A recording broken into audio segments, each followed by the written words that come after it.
good afternoon. This is Kay Sarmiento and welcome to my channel.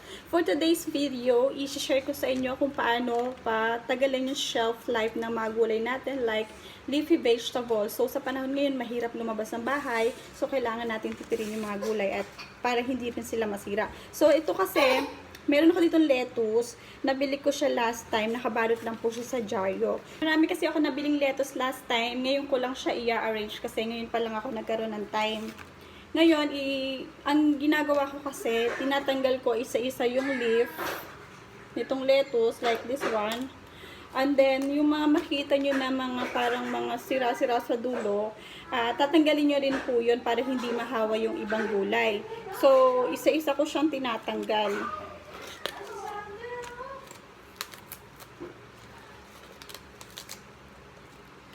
Kagaya nito.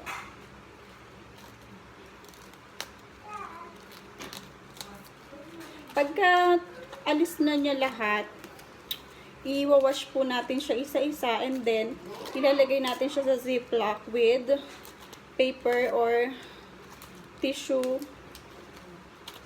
paper na pang kitchen, yung makapal.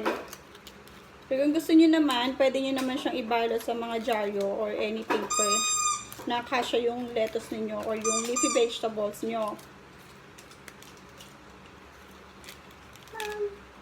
Ayan, natanggal ko na siya isa-isa. Ito po yung leafy vegetable na nakuha ko. And then, ready to wash na siya. Ayan, i-wash na natin siya isa-isa. Dapat malinis na malinis para kung gusto nyo man siya kainin or kuhanin sa ref, kahit hindi nyo na siya hugasan. So, ready to eat na siya. Dapat meron din tayong drainer para doon natin ilalagay yung mga lettuce na nahugasan na natin.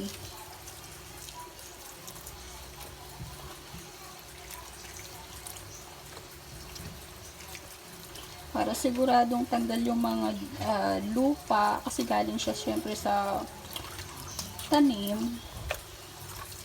Dapat malinis na malinis natin siya kakainin para mawala din yung mga pesticides or kung may mga insects.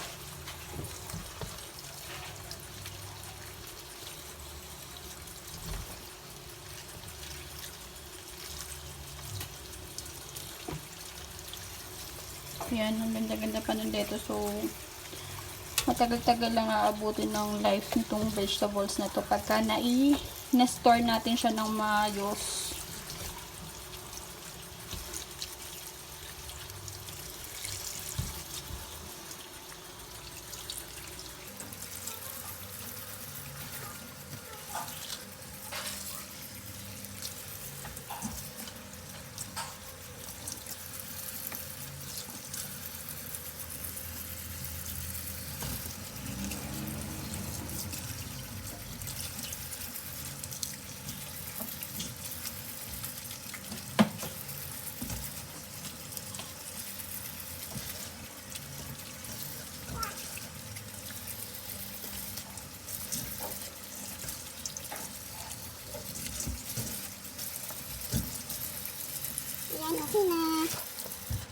Ayan, na-wash na po natin yung vegetables natin. So, ngayon, i-dry na po natin siya. Ilagay na po natin dito sa mga ready na paper towel para mag-dry po siya.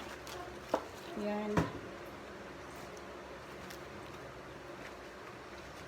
Kailangan tiyo para wala pong tubig na masama pagka in-store na natin siya.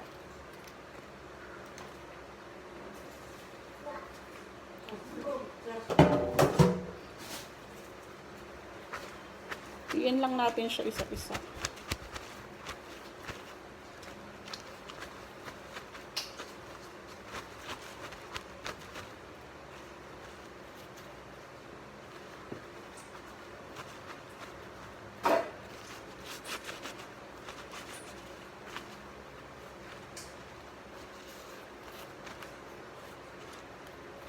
Pwede na siyang i-ready to eat pag kinuha nyo sa ref kasi super linis na niya.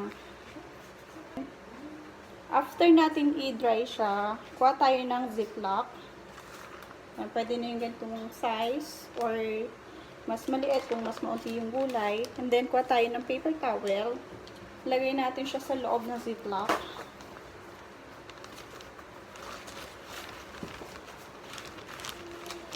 Yan. Saka natin i-arrange yung mga lettuce.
So, and then, i-sealed na po natin yung, eto na po siya. And then, pwede na po natin siyang i-sealed.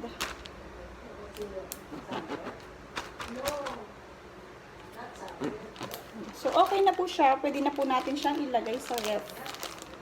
Ganun lang po kadali mag-store ng mga leafy vegetable. Kung meron po kayo mga leafy vegetable sa ref niyo, para mas matagal yung shelf life niya. Yun lang po. Thank you for watching and see you on my next vlog. Bye!